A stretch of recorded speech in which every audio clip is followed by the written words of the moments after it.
वचन आपके लिए तैयार है। बहुत ही अद्भुत संदेश जो परमेश्वर ने दिया। हम हन्ना की प्रार्थना पे मनन कर रहे हैं और 5वीं आयत पे हमने खत्म किया था, उसे वहीं से शुरू करें।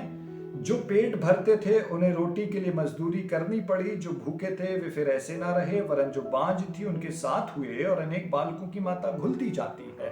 बाइबल में लिखा हुआ है हन्ना जो बांझ थी उसके 7 बालक हुए, या एक प्रकार से वो बता रही है कि परमेश्वर ने उसको फ्लरिश किया, बढ़ाया, फलवंत किया, और अनेक बालकों की माता जो पनिन्ना थी वो घुलती जाती है। क्यों पनिन्ना घुलती चली गई? क्यों उसका अंत इस प्रकार का दिख रहा है, हो रहा है? क्योंकि सुने, बाइबल में बहुत साफ लिखा है, गलातियों 6वें अध्याय की 7वीं आयत में, धोखा ना खाओ, परमेश्वर ठट्टों में नहीं उड़ाया जाता, क्योंकि मनुष्य जो कुछ बोता है वही काटेगा भी। पनिन्ना क्यों घुलती गई? क्योंकि उसने कभी हन्ना के लिए बुराई बोई थी। क्यों घुलती चली गई? क्योंकि उसने हन्ना के लिए कभी चिढ़ाना कुढ़ाना बोया था। अब उसने जो बोया था अब वही काट रही है। उसने चिढ़ाना बोया था, हन्ना को देख के खुद चिढ़ रही है। उसने उसके लिए आंसुओं को बोया था, अब उसको देखकर खुद आंसू बहा रही है। मनुष्य जो कुछ बोता है वही काटेगा भी। बी केयरफुल, हम क्या बो रहे हैं, हम लोगों के लिए क्या बो रहे हैं। अपने कामों से, अपनी बातों से, अपने व्यवहार से हम लोगों के लिए क्या बो रहे हैं। यकीनन एक दिन सब कुछ रिवर्स हो जाता है, पलट जाता है, और सब कुछ हमारे ही हिस्से में आएगा। बाइबल में लिखा है वो कटोरा घूम कर मेरे ही पास आएगा। बड़े ध्यान से सुने, जो भी हम बोएंगे वही एक दिन हम काटेंगे। पनिन्ना ने जो बोया अब वो काट रही है, वो घुलती जाती है। लेकिन उसके बाद हन्ना एक बहुत खूबसूरत आयत को शुरू करती है। सुने, आगे लिखा है, वे कहती है यहोवा मारता और जिलाता भी है, वही अधोलोक में उतारता और निकालता भी है। हन्ना क्यों कहती है यहोवा मारता है और जिलाता भी है?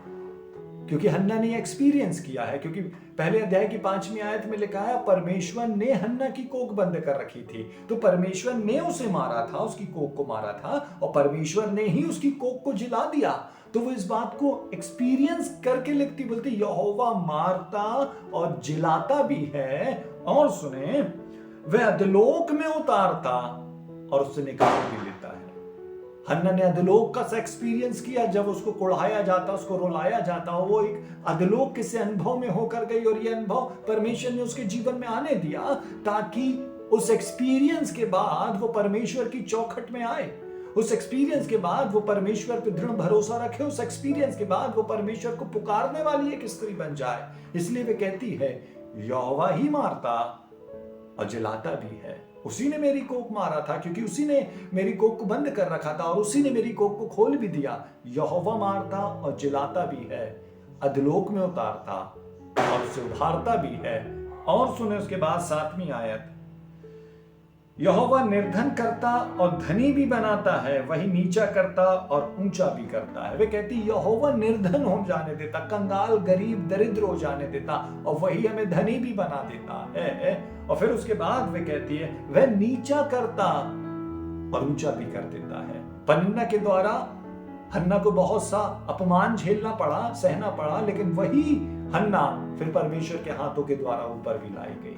वो अपना एक्सपीरियंस लिखती है। और सुने, वे कहती है वह कंगाल को धूली में से उठाता और दरिद्र को घूरे में से निकाल खड़ा करता है। वे कहती है परमेश्वर कंगाल को धूली में से उठाता है और दरिद्र को घूरे में से, घूरे का अर्थ है कचरे में से।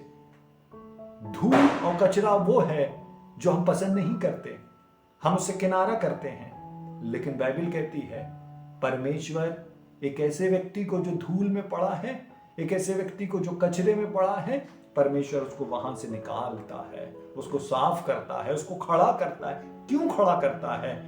ताकि, सुने आगे, ताकि उनको अधिपतियों के संग बैठाए और महिमा युक्त सिंहासन के अधिकारी बनाए। वो कहती है परमेश्वर इस व्यक्ति को जो निर्धन है, कंगाल है, धूली में है, घूरे में, वहां से निकालता है, नॉर्मल लाइफ देने के लिए नहीं, लेकिन उसको अधिपतियों के साथ बैठाने के लिए, उसे महिमा युक्त सिंहासन तक पहुंचाने के लिए।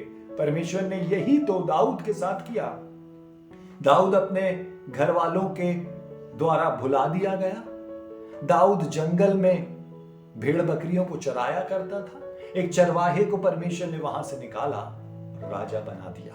परमेश्वर धूली में से उठाता और वही परमेश्वर महिमा युक्त सिंहासन तक भी पहुंचाता है। यूसुफ रिजेक्टेड मैन के रूप में जाना गया, मोस्ट रिजेक्टेड मैन घर वालों के द्वारा, तिरस्कार सहता है भाइयों के द्वारा, जेल में डाला जाता है झूठे अपमानों के द्वारा। सब कुछ उसके जीवन में दुख से भरा था, लेकिन परमेश्वर कंगाल को धूली में से उठाता और दरिद्र को घूरे में से उठा खड़ा करता है। परमेश्वर ने उसको जेल में से ही बस नहीं निकाला, लेकिन उसको महिमा युक्त प्राइम मिनिस्टर के सिंहासन तक पहुंचा दिया। क्यों? क्योंकि परमेश्वर ऐसा करता है। Hallelujah, praise the Lord. ना डरें परिस्थितियों से, ना घबराएं माहौल से, ना घबराएं लोगों की बातों से, बस परमेश्वर को थामे रहें। परमेश्वर है जो धूली में से भी निकालेगा, घूरे में से भी उठाएगा, चट्टान पे खड़ा करेगा, महिमा युक्त सिंहासन तक पहुंचा देगा। क्यों? क्योंकि वो परमेश्वर सच्चा परमेश्वर है। बड़े ध्यान से सुने आगे की आयत को। बाइबल कहती है 9वीं आयत, वह अपने भक्तों के पांवों को संभाले रहेगा। बाइबल कंटिन्यूअस टेंस में लिखा है, वह अपने भक्तों के पांव को संभालेगा नहीं, संभाले रहेगा। यूसुफ एक बार प्राइम मिनिस्टर बना और अंत तक प्राइम मिनिस्टर बना रहा। दाऊद एक बार राजा बना और अंत तक राजा बना रहा। समझें, परमेश्वर संभाले रहेगा अपने भक्तों के पांव को। परमेश्वर आपके साथ भी ऐसा ही करेगा। ना केवल परमेश्वर आपको पहुंचा देगा और छोड़ देगा, लेकिन वहां आपको बनाए रखेगा, संभाले रहेगा। जब आप उस पद पे, उस ओहदे पे, उस अधिकार पे, उस स्थान पे आ जाएंगे, जब बहुत सारे नए चैलेंज आपको देखने के लिए मिलेंगे, नई बातें एक्सपीरियंस करने के लिए मिलेंगी, हैंडल करने के लिए मिलेंगी, परमेश्वर वहां बनाए भी रखेगा। हालेलुया। जो परमेश्वर सिंहासन तक पहुंचाता है, वो सिंहासन पे बैठ के रूल करने की सामर्थ्य भी देता है, विजडम भी देता है। परमेश्वर न केवल महिमा युक्त सिंहासन तक पहुंचाता है, लेकिन बनाए भी रखता है, संभाले भी रखता है। परमेश्वर आपको भी संभालेगा। तैयार हो जाएं, अब आपका समय है। परमेश्वर आपको धूली में से निकालने पे है, परमेश्वर आपको घूरे में से उठाने पे है, परमेश्वर आपको स्थापित करने पे है। बस परमेश्वर को पकड़े रहें, वो आपको संभाले रहेगा। परमेश्वर आपको आशीष दे।